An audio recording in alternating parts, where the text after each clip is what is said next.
Hello student, আজকে আমরা class 11-এর নিউটনস ল অফ মোশন অর্থাৎ নিউটনের গতিসূত্র আমরা আজকে আলোচনা করব। তো আমরা যখন ক্লাস 11-এর ফিজিক্স এবং ফিজিক্সের মূলত আমরা মেকানিক্স পর্যায়ে যে আলোচনা অর্থাৎ বলবিদ্যা সম্পর্কে যে আলোচনা আমরা শুরু করেছিলাম, সেখানের আলোচনাটা শুরু হয়েছিল রেস্ট অ্যান্ড মোশন অর্থাৎ গতি এবং স্থিতি নিয়ে। আমাদের যে আলোচনা, সেই আলোচনা কিন্তু সম্পূর্ণভাবেই বস্তুর বা বস্তু কণার গতি আর স্থিতি, কিরকম গতি কিরকম স্থিতি, এর প্রকৃতি ইত্যাদি নিয়ে আলোচনা হয়েছিল। এবং সেই আলোচনাটাকে আমরা কাইনেমেটিক্স পর্যায়ে অর্থাৎ স্মৃতিবিজ্ঞান পর্যায়ের মধ্যে রেখেছিলাম এবং সেখানে আমরা 1 ডাইমেনশনাল 2 ডাইমেনশনাল মোশন পড়েছিলাম। তো তারপরে আমরা ভেক্টর সম্পর্কে একটা ধারণা, ভেক্টর রাশি সম্পর্কে একটা ধারণা আমরা পেয়ে গেছি অলরেডি। তো আজকে আমরা সেই বিষয়ে আলোচনার মধ্যে ঢুকতে চাইছি যে এতদিন ধরে আমরা যে বিষয়ের গতি মানে বস্তুকণার গতি সম্পর্কে আলোচনা করছিলাম, সেই গতির কারণ কিন্তু আমরা খুঁজিনি। সেই গতির কারণ কিন্তু আমরা খুঁজিনি। আজকে কিন্তু আমাদের সেই সময় এসেছে যখন আমরা গতির কারণ খুঁজব। আর পদার্থবিদ্যায় এই বিষয়টিকে যেখানে আলোচনা করা হয়, বিষয়টির নাম হলো কাইনেমেটিক্স। বিষয়টির মূল আলোচনা হলো কাইনেমেটিক্স, যেখানে বস্তুর গতি এবং স্থিতি নিয়ে আলোচনা করা হবে উইথ রিজনস। কি কারণে গতি, কি কারণে স্থিতি, এই বিষয়ে আলোচনা করা হবে। তো এই আলোচনায় ঢোকার আগে আমরা আমাদের বাস্তব অভিজ্ঞতা কিছু দেখে নিই। যেমন আমরা দেখেছি একটি টেবিলের ওপর একটি বই রাখা আছে।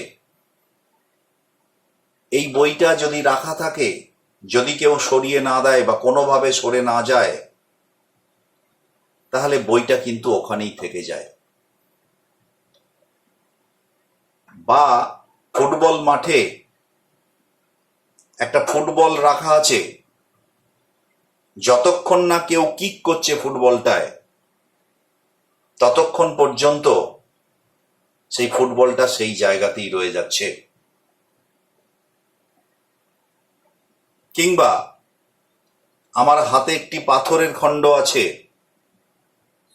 আমি যতক্ষণ না সেই পাথরের খণ্ডটাকে ছুঁড়ে দিচ্ছি, ততক্ষণ পর্যন্ত সে কিন্তু সেই রেস্ট অবস্থায় অর্থাৎ স্থিতাবস্থায় রয়ে যাচ্ছে। অর্থাৎ ফুটবলই হোক, টেবিলের ওপর বই হোক, কিংবা হাতের পাথর খণ্ডই হোক, সে কিন্তু রেস্টে রয়ে যাচ্ছে যতক্ষণ না বাইরে থেকে একটা বহিস্থ কোনো একটা বিষয়ের সাহায্যে, কোনো একটা কিছুর সাহায্যে আমরা যতক্ষণ না তাকে তার গতির অর্থাৎ তার স্থিতাবস্থার পরিবর্তন ঘটাচ্ছি, ততক্ষণ পর্যন্ত সেই অবস্থাতে রয়ে যাচ্ছে। আবার উল্টো দিকে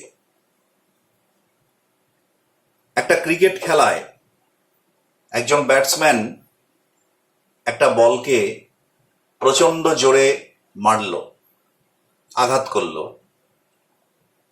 আর বাউন্ডারির ধারে থাকা একটি প্লেয়ার সেই বলটিকে তার হাতে ধরে নিল।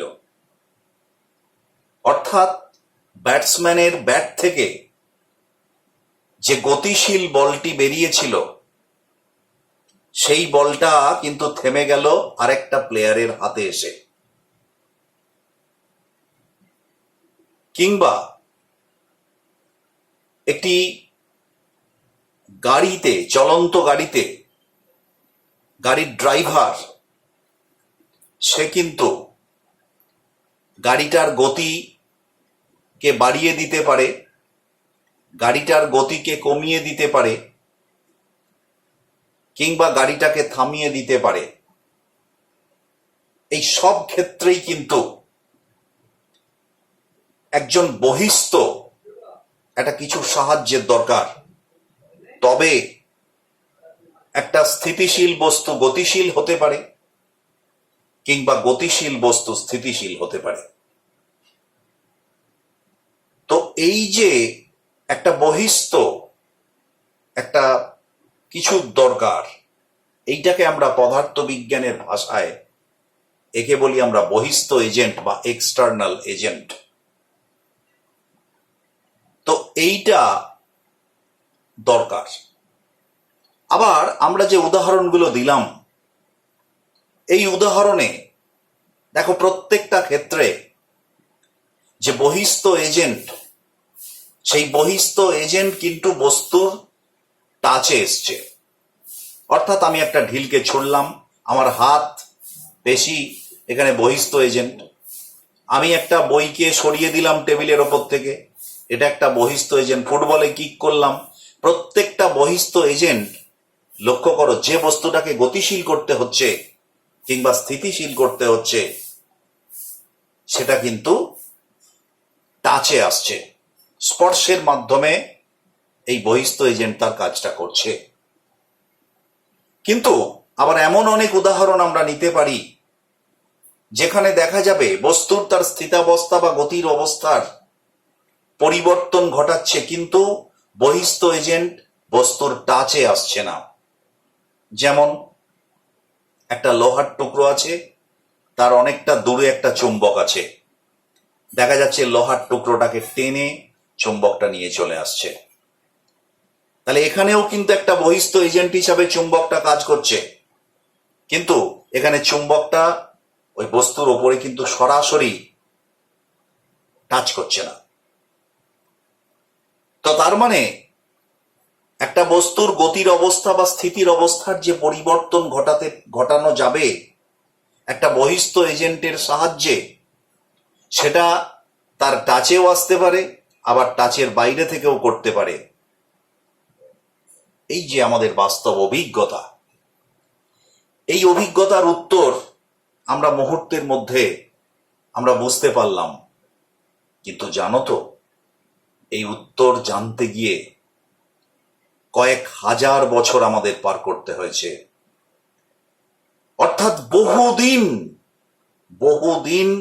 বহু চিন্তা ভাবনার মধ্য দিয়ে আমরা এই ধারণায় আজকে বর্তমান সময়ে উপনীত হয়েছি। এটা কিন্তু একদিনের প্রতিষ্ঠা করা কোনো বিষয় নয়।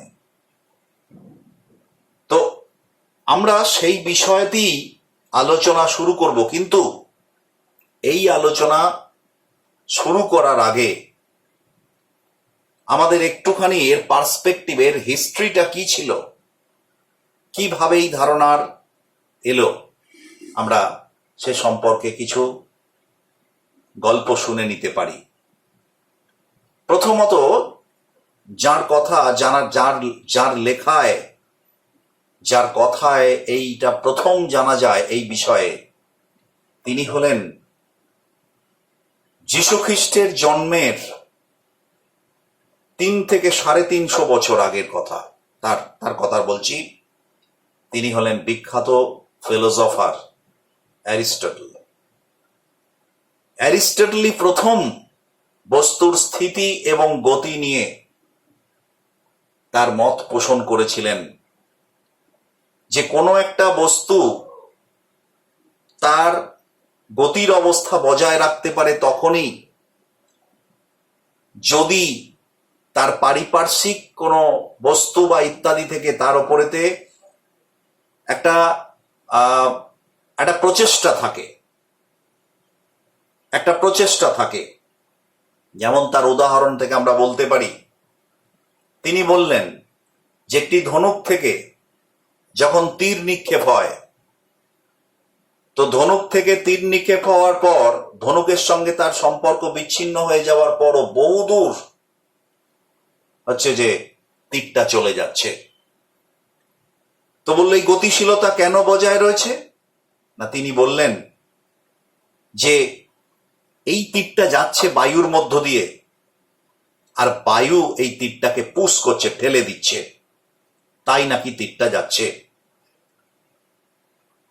যেমন নাকি আমরা দেখতে পাই কোনো একটি শিশু যখন তার একটা খেলনা গাড়ি দড়ি দিয়ে টানে, যখন দড়ি দিয়ে টানে তখনই গতিশীল হয়, যখন টানা বন্ধ করে তখন গতিশীলতা বন্ধ হয়ে যায়, স্থিতিশীল হয়। তাই এই রকম একটা বাস্তব অভিজ্ঞতার নিরিখে দার্শনিক অ্যারিস্টটল তিনি এটাই বলেছিলেন যে বস্তুর গতি বজায় রাখার জন্য এবং সমগতি বজায় রাখার জন্য একটা বলের প্রয়োজন। বল মানে বল বলতে একটা প্রচেষ্টার প্রয়োজন। বল কথাটা তো পরে এসছে, একটা প্রচেষ্টার প্রয়োজন। তো এই প্রচেষ্টাটা যখন বন্ধ হয়ে যায় বস্তু তখন স্থিতাবস্থায় আসে। কিন্তু বুঝতেই পারছ আজকের দিনে দাঁড়িয়ে অ্যারিস্টটলের এই যে ধারণা, এই ধারণা যে ভুল তা আমরা বুঝতে পারি। কারণ একটা বস্তুকে কেন থেমে যায়? একটা গাড়ি যখন আমি টানছি না, গাড়িটা থেমে যাচ্ছে। কেন থেমে যাচ্ছে? না, তার কারণ হচ্ছে গাড়িটার ওপরে একটা অপোজিং, একটা বিরুদ্ধ একটা কিছু প্রযুক্ত হচ্ছে। যেটা কি না, যেটা আমরা জানতে পেরেছি এখানে মেঝের সঙ্গে গাড়ির চাকার ঘর্ষণ বল। ফলে তিনি কিন্তু এই ঘর্ষণ বলের ধারণা তার জানা ছিল কিনা আমরা জানি না, কিন্তু তিনি সেই ধারণার কথা বলেননি। তিনি বলেছিলেন যে গতি বজায় রাখতে গেলে একটা প্রচেষ্টার দরকার। পরবর্তী সময়ে নিউটনের জাস্ট কিছু আগে আরেকজন দার্শনিক তথা বিজ্ঞানী, এবং তাকে বিজ্ঞানী বলাটাই শ্রেয়, তিনি হলেন গ্যালিলিও। গ্যালিলিও কিন্তু অ্যারিস্টটলের যে ধারণা, সেই ধারণাকে সম্পূর্ণ নস্যাৎ করে দিয়ে নূতন একটি ধারণা নিয়ে এলেন। তিনি বললেন যে গতি বজায় রাখতে গেলে যে সব সময় একটা প্রচেষ্টার দরকার তা কিন্তু নয়। তিনি বললেন গতির অবস্থার পরিবর্তন করাতে গেলে একটা প্রচেষ্টা দরকার। তা না হলে বস্তু তার নিজের অবস্থাতেই সে থাকতে চায়। অর্থাৎ আজকের বিজ্ঞানের ভাষায় বলতে হয় যে বল প্রয়োগ না করলে কোনো বস্তুর ওপর, বস্তু যদি রেস্টে থাকে তাহলে সে রেস্টে থাকবে, বস্তু যদি গতিশীল থাকে তাহলে সে গতিশীল থাকবে। তার এই যে ধারণা, এই যে সূত্র, তার নাম হচ্ছে ল অফ ইনার্সিয়া। তিনি বললেন বস্তুর এটা একটা নিজস্ব ধর্ম, সে নিজের অবস্থা বজায় রাখতে চায়, একমাত্র বল প্রয়োগের মাধ্যমেই তার অবস্থার অর্থাৎ তার স্থিতাবস্থা বা গতিশীল অবস্থার পরিবর্তন ঘটানো যায়। কি করে বললেন তিনি? আসলে তিনি বললেন এই যে তার মানে যদি সমবেগে, আমরা জানি সুষম বেগের কথা, uniform motion in a straight line. Straight line তো হতেই হবে, কারণ মোশন, গতিবেগ তো একটা ভেক্টর রাশি। ফলে স্ট্রেট লাইনে যদি একটা ইউনিফর্ম মোশন হয় তাহলে এইটার জন্য কোনো বল প্রয়োগের প্রয়োজন হয় না, এটা চলতেই থাকবে। সত্যি কি বাস্তবে তাই হয়? তিনি বললেন বাস্তবে এটা হয় না। কেন হয় না? না ওই বস্তুর ওপর বল প্রযুক্ত হয় আমাদের অলক্ষ্যে, তাই সেটা থেমে যায়, বা গতিশীল বস্তুটা সেটা হচ্ছে যে থেমে যায়। যেমন একটা মেঝের ওপর একটা বলকে গড়িয়ে দিলে কিছুক্ষণ বাদে থেমে যায়, কারণ এখানে ঘর্ষণ বল বা অন্যান্য বিরুদ্ধ বল এখানে কাজ করে। এই গ্যালিলিও প্রথম যে বলের নেচার, প্রকৃতির আসল সূত্রটা কি গতি এবং স্থিতি সম্পর্কে, এ কথা বলতে গিয়ে তিনি ইমাজিন করলেন। যদি আমরা ইমাজিন করতে পারি, তিনি বললেন, যদি আমরা ইমাজিন করতে পারি যে এমন একটা অবস্থার সৃষ্টি করতে পারি যেখানে there is no frictional or opposing force, কোনো বিরুদ্ধ বল নেই, তাহলে একটা বলের যে নেচার হবে, যা প্রকৃতি হবে, সেটা হচ্ছে এইটা। অর্থাৎ সুষম অবস্থায় গতি বজায় রাখতে গেলে বা স্থির অবস্থায় কোনো বস্তু থাকলে তার উপর কোনো বল প্রয়োগ হয় না, অর্থাৎ তার উপর লব্ধি বলটা, সমগ্র বলটা শূন্য হয়। কেবলমাত্র তখনই বলের দরকার হয় যদি বস্তুর এই গতির অবস্থা কিংবা স্থিতির অবস্থার পরিবর্তন ঘটানো হয়, অথবা গতির অবস্থার শুধু এক গতির অবস্থা থেকে আরেক গতির অবস্থায় পরিবর্তন ঘটানো হয়, তখনই কিন্তু বলের প্রয়োজন হয়, অন্যথা নয়। তার এই সূত্রটি ল অফ ইনার্সিয়া বা জাড্ডের সূত্র নামে পরিচিত। এবং তার এই সূত্র আমরা ক্লাস 9-এ পড়তে পারি, যে নিউটনের যে সূত্রগুলো, বলা যেতে পারে যে গ্যালিলিওর এই সূত্রের ওপরই প্রাথমিকভাবে ভিত্তি করে নিউটনের গতি সংক্রান্ত 3টে সূত্র গড়ে উঠেছিল। তাই নিউটনের গতিসূত্র পড়তে গিয়ে এ কথা আমাদের ভুললে চলবে না, আমাদের যে বিজ্ঞানের ইতিহাস, সেই ইতিহাসে কিন্তু আমাদের এই জায়গায় আমাদেরকে কৃতজ্ঞতা স্বীকার করতেই হবে যে নিউটনের গতিসূত্র কিন্তু তার মূল ভিত্তি ছিল গ্যালিলিওর জাড্ড সূত্রের মধ্যে। তো আজকে আমরা নিউটনের গতিসূত্র সম্পর্কে আমরা পড়ব। নিউটন 1687 খ্রিস্টাব্দে একটি বই লেখেন। বইটির নাম হচ্ছে প্রিন্সিপিয়া অফ ম্যাথামেটিকা, মানে পুরো নামটা হচ্ছে এরকম, প্রিন্সিপিয়া ম্যাথামেটিকা। আমি একটু লিখছি, প্রিন্সিপিয়া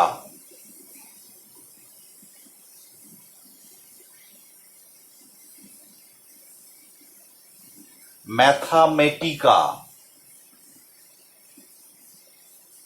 প্রিন্সিপিয়া ম্যাথামেটিকা ফিলোসফিয়া।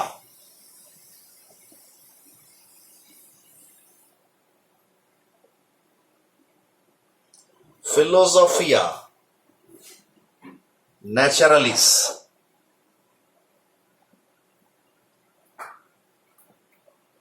এই হচ্ছে বইটার নাম, প্রিন্সিপিয়া ম্যাথামেটিকা ফিলোসফিয়া ন্যাচারালিস।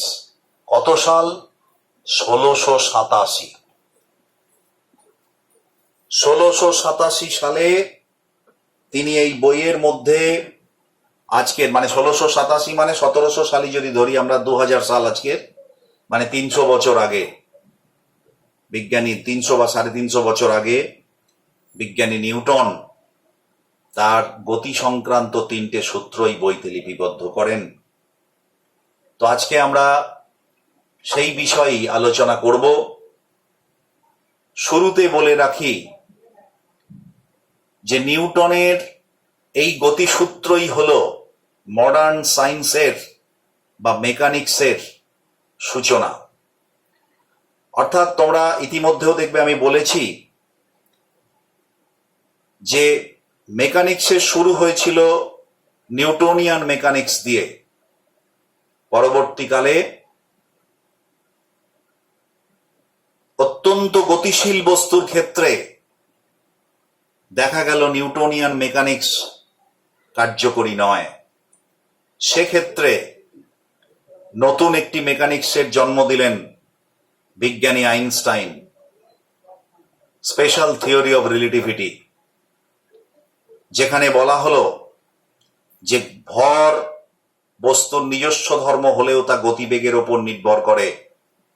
আর নিউটনের সূত্রে বলা হয়েছিল যে ভরের কোনো পরিবর্তন হয় না। তাই প্রথম মেকানিক্স হচ্ছে নিউটনিয়ান মেকানিক্স, দ্বিতীয় মেকানিক্স হচ্ছে আইনস্টাইনিয়ান মেকানিক্স, আর তারও পরবর্তী সময়ে বা প্রায় সমসাময়িক আরেকটি নতুন মেকানিক্সের জন্ম হলো, যেটি ক্ষুদ্র পার্টিকেলের ক্ষেত্রে, যেটা আমরা নিউটনিয়ান মেকানিক্সে মডারেট সাইজের পার্টিকেলের কথা বলি, কিন্তু অতি ক্ষুদ্র অণুপরমাণু বা আরো সাব অ্যাটমিক পার্টিকেলের যে মেকানিক্স, তাদের গতিবিধি, তা কিন্তু নিউটনিয়ান মেকানিক্স দিয়ে ব্যাখ্যা করা যায় না। আরেকটি নতুন মেকানিক্সের জন্ম হলো, সেটা হচ্ছে কোয়ান্টাম মেকানিক্স। তো আমরা আগামী দিনে যারা আমরা পদার্থ বিজ্ঞান নিয়ে পড়াশোনা করব, নিশ্চিতভাবেই তার এই সমস্ত মেকানিক্সগুলো আমরা পড়ব। তো আজকে আমরা শুরুতে নিউটনিয়ান মেকানিক্স আলোচনা শুরু করব নিউটনের গতিসূত্র দিয়ে। তাহলে কাইনেমেটিক্স পর্যায়ের যে আলোচনা, নিউটনস ল অফ মোশন, সেই নিউটনস ল অফ মোশন তিনটে সূত্রের সমন্বয়ে তৈরি। সেই তিনটে সূত্র আমি এটা মুছে আমি শুরু করছি।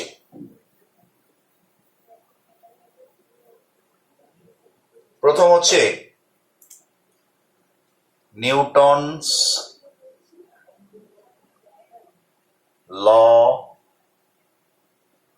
লজ অফ মোশন, তিনটে তো, লজ অফ মোশন। এই তিনটি সূত্রের তিনি নাম দিলেন ফার্স্ট ল অফ মোশন,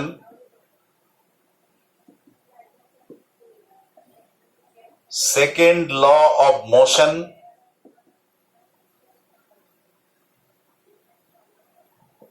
আর 3 নম্বর হচ্ছে থার্ড ল অফ মোশন। তো আমরা একটা একটা করে এই তিনটে সূত্রের জায়গায় যাব, বিস্তারিত আলোচনা, এবং একটা গোটা চ্যাপ্টার জুড়ে আমাদের এই আলোচনা চলবে, এবং তার অনেক সিদ্ধান্ত, অনুসিদ্ধান্ত, অনেক অ্যাপ্লিকেশন ইত্যাদি আমরা করব। কারণ এটাই বলা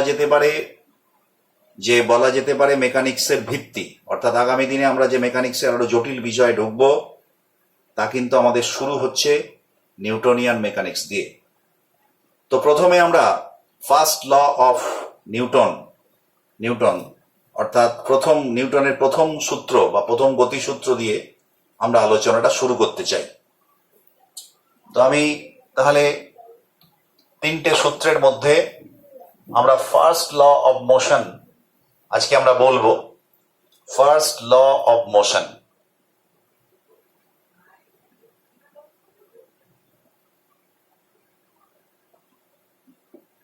এখানে নিউটনস কথাটা অবশ্যই জোড়া যায়, আমি দিলাম না ফার্স্ট ল অফ মোশন। আমি প্রথমে ফার্স্ট ল অফ মোশনটার স্টেটমেন্ট বলবো, এবং বলা যেতে পারে এই ফার্স্ট ল অফ মোশন, এতক্ষণ যে আমরা হিস্টোরিক্যাল যে আলোচনাটা করলাম, অর্থাৎ গ্যালিলিওস ল অফ ইনার্সিয়া, বলা যেতে পারে তারই একটা প্রতিবিম্ব বা প্রতিচ্ছবি আমরা নিউটনস ল অফ মোশনে দেখতে পাই। ফার্স্ট ল অফ মোশনে সেকেন্ড ল, থার্ড ল আরো ডিফারেন্ট, মানে ভিত্তিটা একই কিন্তু আরেকটু অন্য ম্যাথামেটিক্যাল জায়গায় গেছে। তো আমরা ফার্স্ট ল অফ মোশনটা প্রথমে স্টেটমেন্টটা বলি। বলা হচ্ছে এইভাবে, বাইরে থেকে, প্রতিটা কথা কিন্তু আমাদের মনে রাখতে হবে, বাইরে থেকে বল প্রয়োগ ছাড়া স্থির বস্তু চিরকাল স্থির থাকে, আর গতিশীল বস্তু সমবেগে সরল রেখায় চলতে থাকে। এই সমবেগে সরল রেখায় কথাটা একেবারে নিউটনস ল এর অরিজিনাল থেকে নিয়ে আসা হচ্ছে, মানে স্টেটমেন্ট থেকে। কিন্তু সমবেগ বললে সরল রেখা না বললেও চলে, কিন্তু আমরা স্টেটমেন্টে ওটা বললাম। যে প্রথম কথা হচ্ছে যে বাইরে থেকে বল প্রয়োগ ছাড়া স্থির বস্তু চিরকাল স্থির থাকে, আর গতিশীল বস্তু সমবেগে সরল রেখায় চলতে থাকে। তো এই যে সূত্র, এই সূত্রের মধ্যে দেখো, আমরা যদি একটু খেয়াল করি, এই সূত্রের মধ্যে দুটো অংশ রয়েছে। একটা অংশের মধ্যে আমরা দেখতে পাই যে বাইরে থেকে বল প্রয়োগ ছাড়া বস্তু মানে স্থির বস্তু বা গতিশীল বস্তুর অবস্থার পরিবর্তন ঘটানো যায় না। এই যে বললাম, বাইরে থেকে বল প্রয়োগ ছাড়া স্থির বস্তু চিরকাল স্থির থাকে আর গতিশীল বস্তু চিরকাল গতিশীল থাকে। তার মানে একটা যদি স্থির বস্তু থাকে, যদি বাইরে থেকে বল প্রয়োগ না করা হয় তাহলে সেই বস্তু স্থিরই থাকবে। আর একটা যদি সমবেগে সরলরেখায় কোনো বস্তু চলতে থাকে, তার উপর যদি বাইরে থেকে বল প্রয়োগ না করা হয় তাহলে সে সমবেগে চলতে থাকবে, অর্থাৎ সমবেগে সরলরেখাতেই চলতে থাকবে। তার মানে এই একটা পার্ট যেখান থেকে আমরা বল সম্পর্কে একটা ধারণা পেতে পারি, তাহলে নিউটনের প্রথম গতিসূত্রের প্রথম অংশটা বলের ডেফিনেশন আমরা এখান থেকে বুঝতে পারি। তাহলে নিউটনের প্রথম গতিসূত্র থেকে আমরা প্রথম অংশে যেটা জানতে পারি সেটা হচ্ছে ডেফিনেশন অফ ফোর্স, বলের সংজ্ঞা। আর দ্বিতীয় অংশ দেখো, ঘুরিয়ে ওই কথাটাই বলছি, যেখানে আমরা এইভাবে বলতে পারি যে স্থির বস্তু চিরকাল স্থির থাকবে, গতিশীল বস্তু চিরকাল সমবেগে গতিশীল থাকবে যদি না বল প্রয়োগ করা হয়। তাহলে কেবলমাত্র বল প্রয়োগই বস্তুর অবস্থার এই যে পরিবর্তন অর্থাৎ গতির অবস্থার পরিবর্তন ঘটাতে পারে। তার মানে উল্টো দিক থেকে বস্তুর দৃষ্টিকোণ থেকে ভাবলে আমরা বুঝতে পারি যে বস্তুর এমন একটা ধর্ম আছে যে বস্তু যে গতির অবস্থায় আছে, যে স্থিতিশীল আছে অথবা যে গতিশীল আছে, সে সেই অবস্থাতেই থাকতে চায়। একই কথা আমি দুভাবে ভাবছি। একবার ভাবছি আমার দৃষ্টিভঙ্গি থেকে, আমি বস্তুর অবস্থার পরিবর্তন ঘটাতে চাই, তাহলে সেক্ষেত্রে বলের সংজ্ঞা পাচ্ছি। আর একবার বস্তুর দৃষ্টিভঙ্গি থেকে মানে বস্তুর দৃষ্টিকোণ থেকে আমি ভাবছি যে বস্তুর একটা নিজস্ব ধর্ম আছে, সে যে গতির অবস্থায় আছে সেই গতির অবস্থাতেই থাকতে চাওয়া। তাহলে এইটা একটা বস্তুর ধর্ম, এই সম্পর্কে আমরা প্রথম সূত্র থেকে জানতে পারি। তাই এই ধর্মটার নাম হচ্ছে, এটা হচ্ছে ইনারসিয়া। আমরা লিখতে পারি ডেফিনেশন অফ ইনারসিয়া। আমরা যেটা এই অংশটা, এই যে ইনারসিয়া কথাটা, এটা গ্যালিলিওর সূত্র ছিল যে ল অফ ইনারসিয়া, জাড্ডের ধর্ম। আমরা বাংলা করলে হয় এটা হচ্ছে বলের সংজ্ঞা আর এটা হচ্ছে জাড্ডের ধারণা। জাড্ডের ধারণা বা ডেফিনেশন না বলে আমরা এটা এই কথাটা এখানে বলতে পারি কনসেপ্ট অফ ইনারসিয়া। এখানে বলতে পারি কনসেপ্ট অফ ইনারসিয়া, বলের জাড্ডের ধারণা। কথাটা একই কিন্তু দুভাবে আমরা ভাবছি। এবারে প্রথমে আমরা ইনারসিয়া সম্পর্কে একটু ভেবে নিই। আমরা বলেছি যে বাইরে থেকে বল প্রয়োগ না করলে স্থির বস্তু চিরকাল স্থির থাকবে, গতিশীল বস্তু চিরকাল গতিশীল থাকবে। এবার বস্তুর দিক থেকে ভাবতে পারি যে স্থির বস্তু চিরকাল স্থির থাকতে চায় আর সমবেগে গতিশীল বস্তু চিরকাল সমবেগে গতিশীল থাকতে চায়। বস্তুর এই যে তার নিজের অবস্থায়, গতির অবস্থায় অনড় থাকা বা অপরিবর্তিত থাকা, এই ধর্মের নাম জাড্য ধর্ম বা প্রপার্টি অফ ইনারসিয়া। ইনারসিয়া মানে জাড্য। দেখবে আমরা নিজেদেরকে যদি প্রাকৃতিক জীব হিসাবে ভাবি, আমরা তো প্রাকৃতিক বস্তুই, আমাদেরও দেখবে ইনারসিয়া কাজ করে যে আমরা যে অবস্থায় আছি সে অবস্থাতেই আমরা থাকতে চাই। যেমন ধরো তুমি বাংলা মিডিয়াম, বাংলা এনভায়রনমেন্টে পড়াশোনা করেছো, হঠাৎ করে একজন সাহেব চলে এসছেন যিনি ইংরেজি ছাড়া বোঝেন না। তোমাকে যদি ইংরেজিতে কথা বলতে হয় বা তোমাকে যদি দায়িত্ব দেওয়া হয় ওর সঙ্গে কথা বলো, তুমি দেখবে প্রথমেই রাজি হতে চাও না, বা তুমি প্রথমে বলতে চাও না। অর্থাৎ তোমার ওই যে অবস্থায়, তুমি যে বাংলা এনভায়রনমেন্টের মধ্যে আছো, সেইখান থেকে তুমি ছেড়ে বেরোতে পারছো না। এটা তোমার নিজস্ব ধর্ম, এটা তোমার কোনো দোষ নয়। সেই অবস্থাতে থাকতে চাওয়াটা তোমার নিজস্ব ধর্ম। তাই দেখবে আমরা যারা বাড়িতে পড়াশোনা করেছি, তাদেরকে হঠাৎ করে একটা বয়সের পর, কিছুদিন পর যদি হঠাৎ বলা হয় যে তোমায় হোস্টেলে গিয়ে থাকতে হবে, আমাদের কিন্তু যেতে চায় না মন। কারণ আমরাও, এটাও ইনার্সিয়া। এটা তো আমার আমার মেন্টাল ইনার্সিয়া। এটা নিশ্চিতভাবেই এই ফিজিক্যাল ইনার্সিয়া নয়, এটা আমার মেন্টাল ইনার্সিয়া। সুতরাং ইনার্সিয়া প্রপার্টিটা সব সব মানে প্রকৃতির মধ্যে সবকিছুর মধ্যে আছে, তো বস্তুর মধ্যেও আছে। সেই বস্তুর যে ইনার্সিয়া, সেই ইনার্সিয়া সম্পর্কে আমরা ধারণা পেতে পারি ফার্স্ট ল অফ মোশন থেকে। তো আমরা প্রথমে ইনার্সিয়া সম্পর্কে আলোচনা করব, তারপর ডেফিনেশন অফ ফোর্স সম্পর্কে আলোচনা করব। প্রথমে বলি ইনার্সিয়া কনসেপ্ট। ইনার্সিয়া কিরকম? দেখো, এখানে গতির তো দুটো অবস্থা। এটা হচ্ছে টাইপস অফ ইনার্সিয়া। যদি বলি টাইপস অফ ইনার্সিয়া, তিন রকমের। এক, ইনার্সিয়া অফ রেস্ট।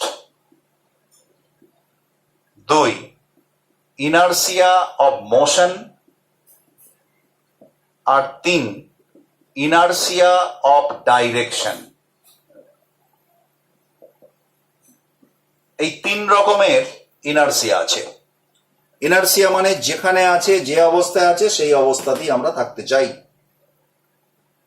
কিরকম? প্রথম হচ্ছে, দেখো আমাদের দুটো গতির অবস্থা আছে, একটা স্থিতাবস্থা, একটা গতিশীল অবস্থা। তাহলে স্থিতাবস্থায় যখন আমরা থাকছি, ইনার্সিয়া অফ রেস্ট বলছি, মানে স্থিতি জাড্য। ইনার্সিয়ার বাংলা হচ্ছে জাড্য, এটা হচ্ছে স্থিতি। তাহলে স্থিতি জাড্য, মোশন মানে গতি, গতি জাড্য। আর এটা হচ্ছে ডিরেকশন মানে অভিমুখ, অভিমুখ জাড্য।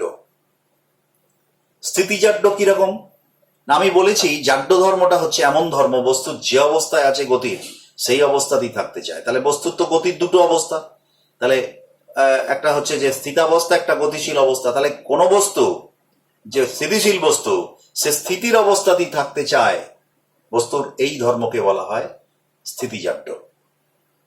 বস্তুর গতিশীল অবস্থায় থাকতে চাওয়ার ধর্মের নাম হচ্ছে গতিজাড্য। আর বস্তু যে ডিরেকশনে যাচ্ছে, গতিজাড্যেরই একটা অংশ হচ্ছে ডিরেকশন, ইনার্সি অফ ডিরেকশন। গতিজাড্যেরই একটা অংশ। গতি যে ডিরেকশনে যাচ্ছে, সেই ডিরেকশনও কিন্তু থাকতে চায়, সেই ডিরেকশনেও কিন্তু সে থাকতে চায়, ডিরেকশনও চেঞ্জ করতে চায় না। এই সমস্তটাকে পরিবর্তন ঘটাতে পারে একমাত্র একটাই ফিজিক্যাল রিজন, তা হলো বল বা ফোর্স।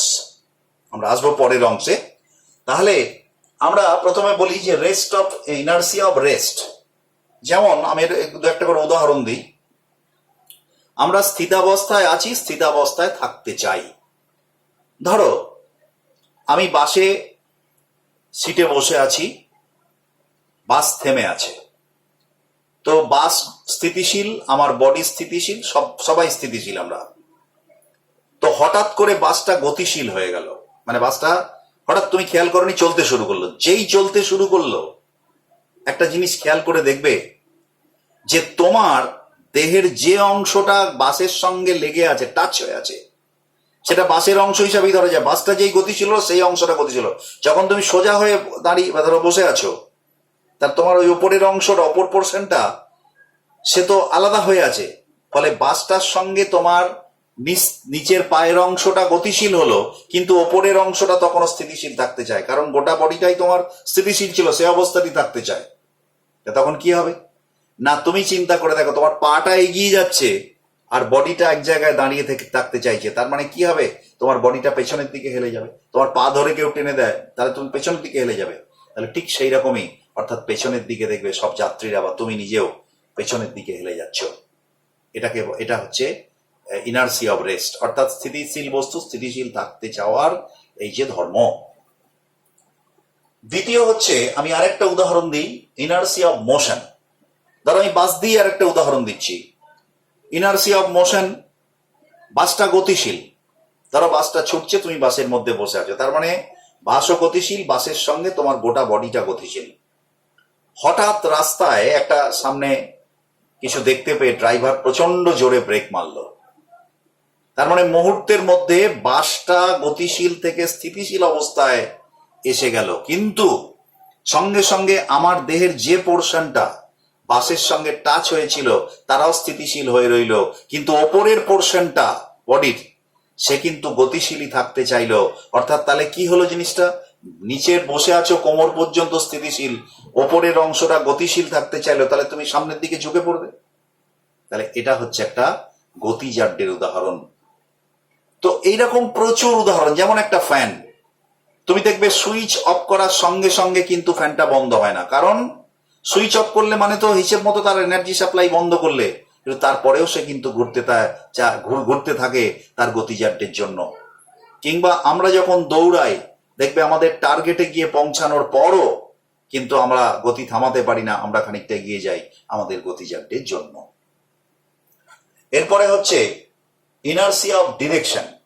ইনার্সিয়া অফ ডিরেকশন কি না, ইনার্সিয়া অফ ডিরেকশন হচ্ছে যে যখন বস্তু যে অভিমুখে যাচ্ছে সে অভিমুখে, যেমন ধরো তুমি দেখবে আমরা যখন কাদার মধ্যে সাইকেল বা গাড়ি চালাই, দেখবে গাড়িগুলো যখন ওই গতির সঙ্গে মানে চাকার সঙ্গে ঘুরতে থাকে, গাড়ির কাদাগুলো ছিটকে ট্যানজেন্ট বরাবর, স্পর্শক বরাবর এগিয়ে যায়। আর কারণ প্রত্যেকটা বিন্দুতে গতির অভিমুখ কোন দিকে, ট্যানজেন্ট বরাবর, স্পর্শক বরাবর, আগে আমরা পড়েছি, তাহলে সেই বরাবর দেখবে এগিয়ে যায়, অন্যদিকে যায় না। কিংবা দেখবে যখন আমরা ছুরি কাঁচিতে শান দিই, তখন যে আগুনের ফুলকিগুলো দেখবে সেই ছুরি কাঁচির যেটা সেই গোল ঘুরছে চাকার ট্যানজেন্ট বরাবর কিন্তু ফুলকিগুলো যাচ্ছে। অর্থাৎ এটা হচ্ছে তোমার ইনার্সিয়া অফ ডিরেকশন। তার মানে কি, এই যে ব্যাপারটা, অর্থাৎ আমরা বলছি যে ইনার্সিয়া মানে নিজের অবস্থায় থাকা। এখন স্থিতি অবস্থা মানে স্থিতাবস্থা, কিন্তু গতিশীল অবস্থার মধ্যে দেখো গতিবেগ তো ভেক্টর রাশি, তার মানে দুটো জিনিস আছে, একটা হচ্ছে এর মান এবং দিক। তাহলে মান মানে বোঝার ক্ষেত্রে আমাদের ইনার্সিয়া অফ মোশনের কথা বলি, আর দিককে বোঝার ক্ষেত্রে আমরা ইনার্সিয়া অফ ডিরেকশনের কথা বলি। তাহলে এরকম অনেক উদাহরণ আছে, তোমরা উদাহরণগুলো নিয়ে আলোচনা করবে তোমাদের ক্লাসে। এরপরে আমরা যে জায়গাটা বলবো সেটা হচ্ছে কনসেপ্ট অফ ফোর্স বা ডেফিনেশন অফ ফোর্স।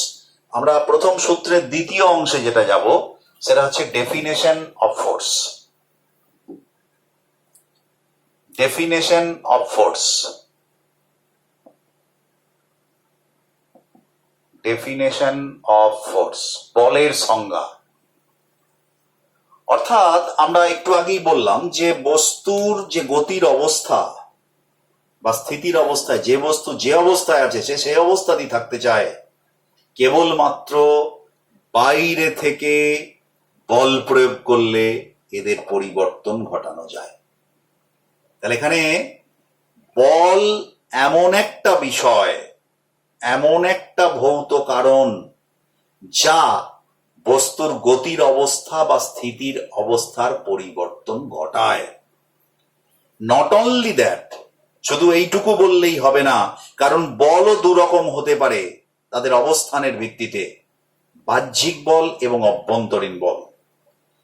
বাহ্যিক বল মানে যে বল বস্তুর বাইরে কাজ করে, আর যে বল বস্তুর ভেতরে কাজ করে সেটা হচ্ছে অভ্যন্তরীণ বল।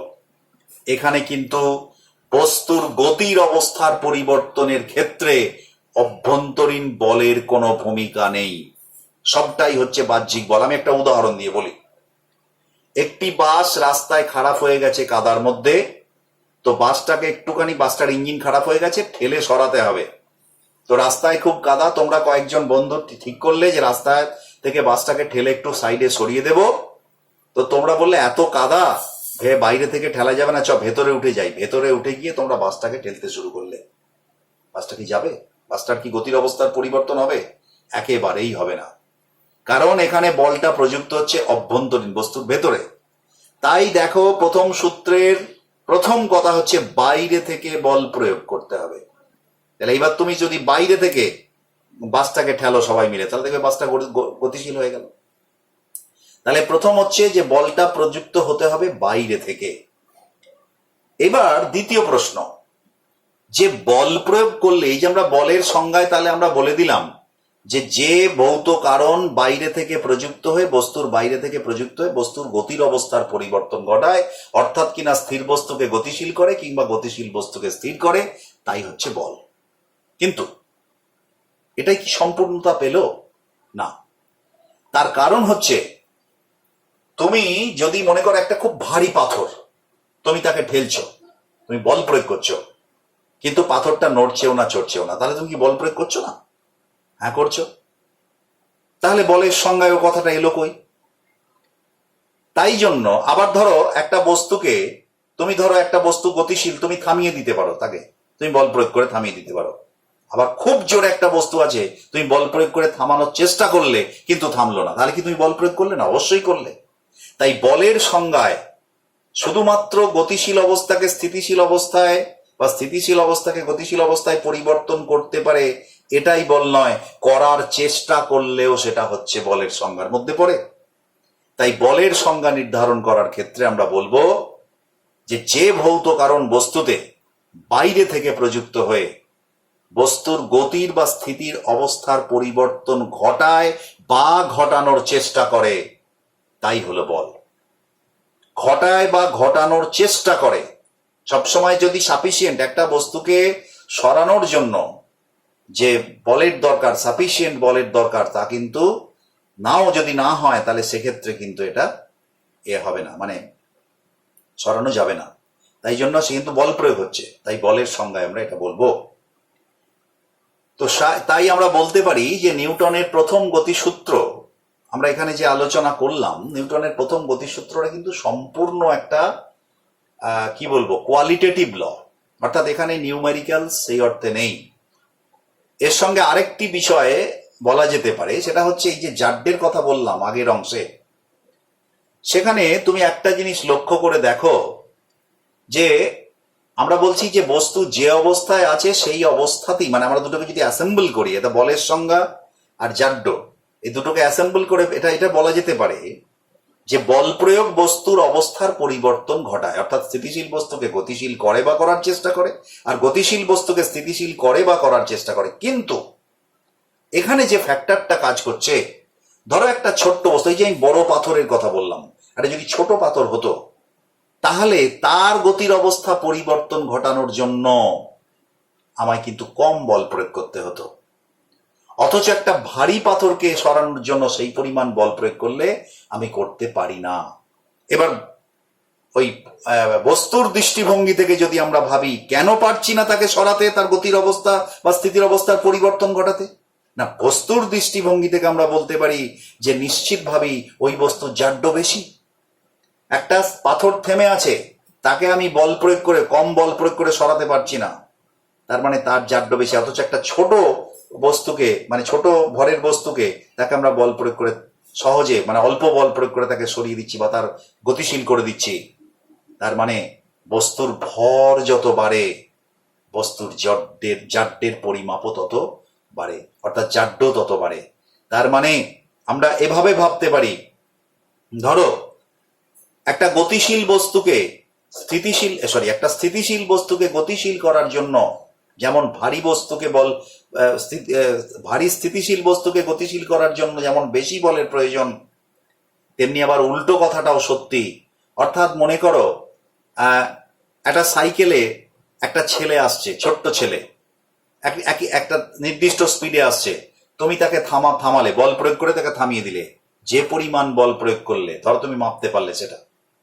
এবার ওই সাইকেলে চড়ি একই স্পিডে একটা খুব মোটা লোক, সে হচ্ছে আসছে ওই একই স্পিডে, তুমি কি ওই বল প্রয়োগ করে তাকে থামাতে পারবে?